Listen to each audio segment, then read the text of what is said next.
My wife faked a girl's trip to Brighton Airport and flew to California for a sperm donor after learning I was infertile, so I cut them off. That was 4 years ago. She's still leaving her daughter's stuffed animals on my doorstep while I'm 3,000 miles away in London. I was once happily married to my wife for more than 4 years, 4 whole years, and she threw it all away regardless. Our relationship never had any issues. But right after we got married, we found out that I can't have kids. My S count was extremely low. That was a very big shock because we had both agreed that we wanted at least 2 kids of our own. It even had me go into depression, from which I luckily recovered thanks to therapy. Over the 4 years, I tried to get her to agree to other options, one of which was adopting, but she denied everything, insisting that she was fine even without kids. That was surprising and unbelievable, because before marriage, she would always tell me how much she wanted kids. She would literally sit for hours and look at stuff she wanted to buy for her future child. But after that day at the doctor's appointment, she became completely numb to anything baby-related. She would often make offhanded comments about me, insulting my weight and lack of fitness. But when I confronted her, she would deny everything and claim that everything was normal. Her change bothered me at the start because I thought she was forcing herself to accept reality. But as time went on, I forgot about it and moved on. Then came the big moment, her planned trip. We lived in Brighton, which is in Europe, and she wanted to go to America for a trip with her friends. This wasn't the first girls' trip she had gone on, so I was very supportive of her. I even helped her pack and bought her new clothes to wear on the trip. Little did I know, she had a crazy plan cooking inside her head. After dropping her at the airport, I went home and stayed up so I could call her and make sure she was safe when she landed. After 9 hours of drinking coffee to stay awake, I checked that her flight had landed and called her to make sure. The ringtone rang, but she didn't pick up. I tried a few more times and even texted her about it, but still, there was no reply. Thinking she was tired and had gone to sleep at the hotel, I also tucked myself into the bed. But since I was still extremely worried about her well-being, I kept waking up and checking my phone for updates. In the morning, I noticed that she still hadn't called back or replied to my texts. After trying for a few more minutes, I called her sister to ask if she had talked to my wife. She hadn't, so I decided to call my wife's friends who were supposed to be on the trip with her. That might sound very invasive, but I genuinely thought it was an emergency. For the longest time, I have had a fear of my plane crashing into the water, and I didn't want my wife to go through that horrible fate. But when I called her friends, guess where they were at? They were 2 blocks away, having morning tea at a cafe. I thought it was a silly prank, and I was being messed with. But no, my wife had truly disappeared and abandoned me. I was distraught and completely went off the rail. I got really hammered and showed up at her parents' house, claiming that they were hiding them. My mother-in-law was really kind and understanding of my situation, however. She let me in her home and comforted me for days. I can't remember how many times I cried on her shoulder. Eventually, I accepted reality and began working on moving on. It took me a long time. Even with the support of my family and friends, I still missed my wife a lot. I kept thinking that she hadn't abandoned me, and maybe she had suffered a terrible fate and was waiting for me to rescue her. I had to go to therapy for 2 long years before I stopped having nightmares about her being lost in a forest. But I didn't give up, and did in fact move on. I was going on golf trips with my friends again, going to pubs with them and getting absolutely smashed, joining the gym, and finally working on my fitness level. I even got a promotion at my company. I thought that my life, which had stopped in time, was finally moving again, and I was happy. But of course, my wife had to ruin that as well. A little less than 4 years after she disappeared, I saw my wife standing at my door with a baby in her arms. My legs turned to jelly. The coffee mug in my hand slipped and shattered on the doorstep,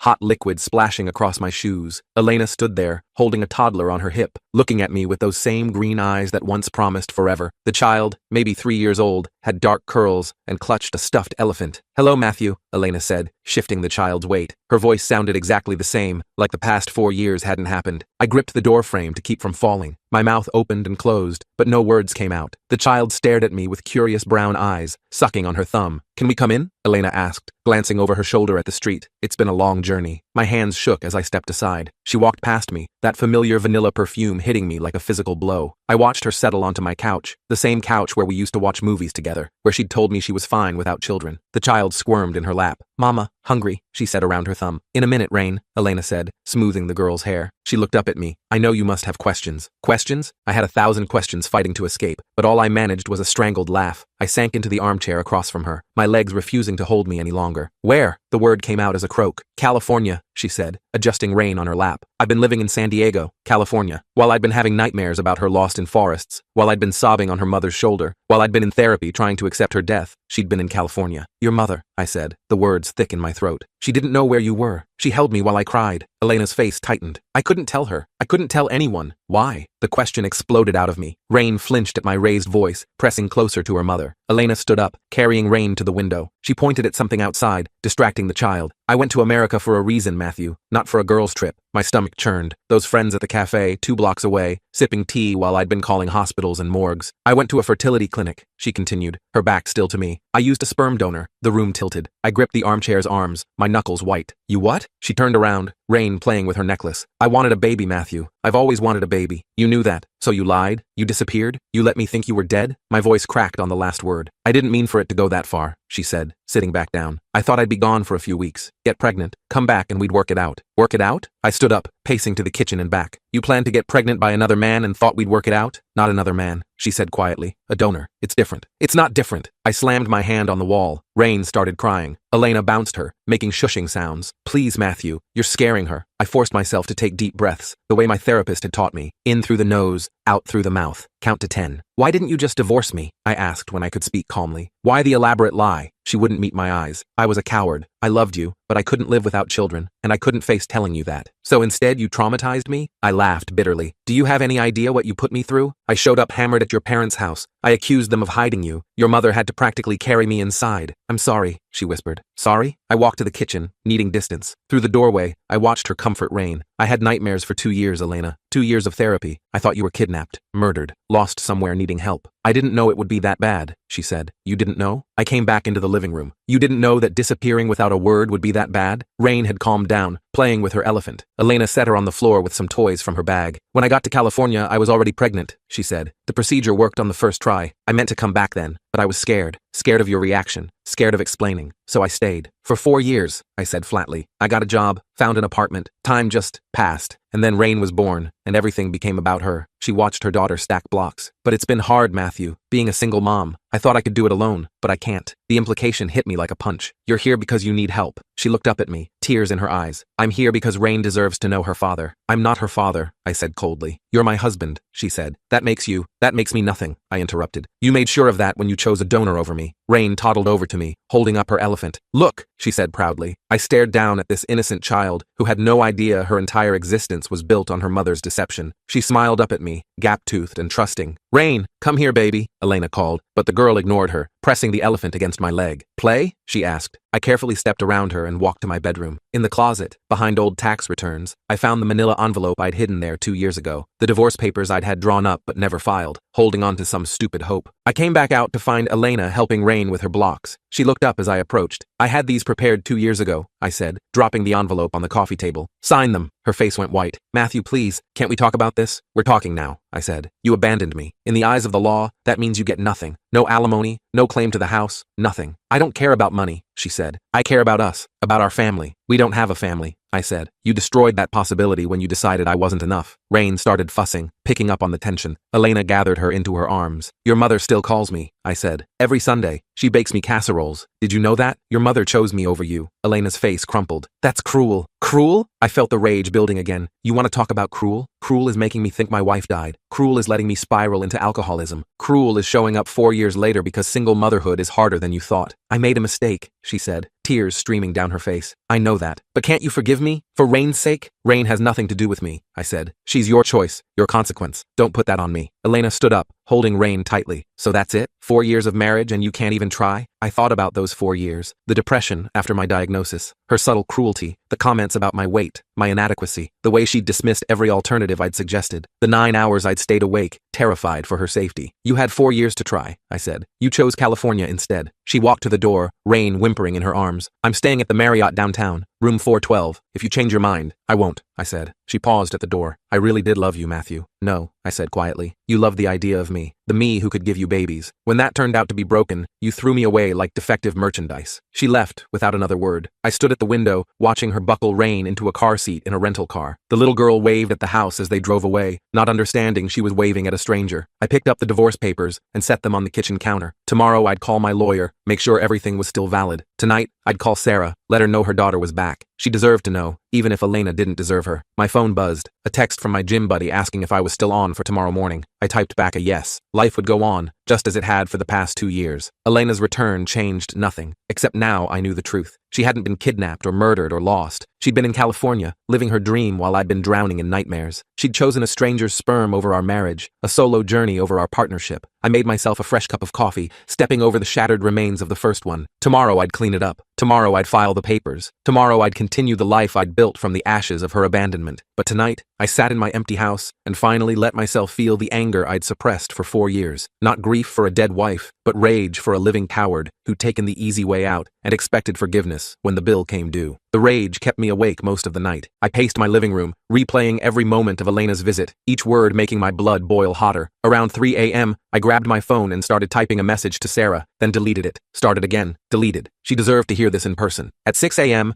I drove to Sarah's house. She answered the door in her robe, took one look at my face, and pulled me inside without a word. She made tea while I sat at her kitchen table, the same table where I'd broken down crying 4 years ago. "She's back," I said when she set the cup in front of me. Sarah's hand trembled as she lowered herself into the chair across from me. "Elena?" I nodded. "With a 3-year-old daughter. She went to California for a sperm donor, Sarah. That's why she left. She planned the whole thing." Sarah's face crumpled. She covered her mouth with both hands, tears spilling over. I reached across the table and took her hands in mine. We sat there in silence, two people betrayed by someone we'd both loved. "I should have known," Sarah whispered. "The way she changed after your diagnosis. I should have seen it. None of us saw it," I said. "She fooled everyone." Sarah made breakfast while I told her everything. How Elena had shown up at my door, how she'd lived in San Diego, how she wanted me to accept her daughter. Sarah's jaw tightened with each detail. "The audacity," she said, slamming a plate of eggs in front of me. 4 years of letting us think she was dead, and she waltzes back expecting forgiveness? "She's at the Marriott," I said. "Room 412, in case you want to see her." Sarah shook her head firmly. "I have nothing to say to her. You're my family now, Matthew, not her." After breakfast, I went to the gym. Word had somehow already spread. Small town gossip traveled fast. My workout partner, James, gave me a look as I approached the weight rack. "Heard your ex is back in town," he said. I grunted, loading plates onto the barbell. "News travels fast. My wife saw her at the grocery store with a kid. That true?" I nodded, not trusting myself to speak. James whistled low. "Man, that's messed up. You okay?" "I will be," I said, positioning myself under the bar. "Spot me?" The workout helped burn off some anger, but not enough. I showered and headed to work, trying to focus on spreadsheets and meetings. My boss, Catherine, called me into her office after lunch. "I heard about your situation," she said, closing the door. "If you need time off." "I'm fine," I said automatically. She studied me. "You sure? You've been one of our best employees since your promotion. I don't want to see you backslide." "I won't," I promised. "Work helps, keeps me focused." That evening, I stopped by the lawyer's office. Mr. Peterson reviewed the divorce papers I'd brought, nodding as he flipped through them. "These are still valid," he confirmed. "Abandonment is clear grounds. She'll get nothing from the marital assets." "Has she signed?" "Not yet," I said. "She only arrived yesterday." "The sooner the better," he advised, "before she tries to establish residency again or make any claims." I left his office and drove home, finding an envelope tucked under my windshield wiper. Elena's handwriting. I sat in my car, staring at it for a full minute before opening it. "Matthew,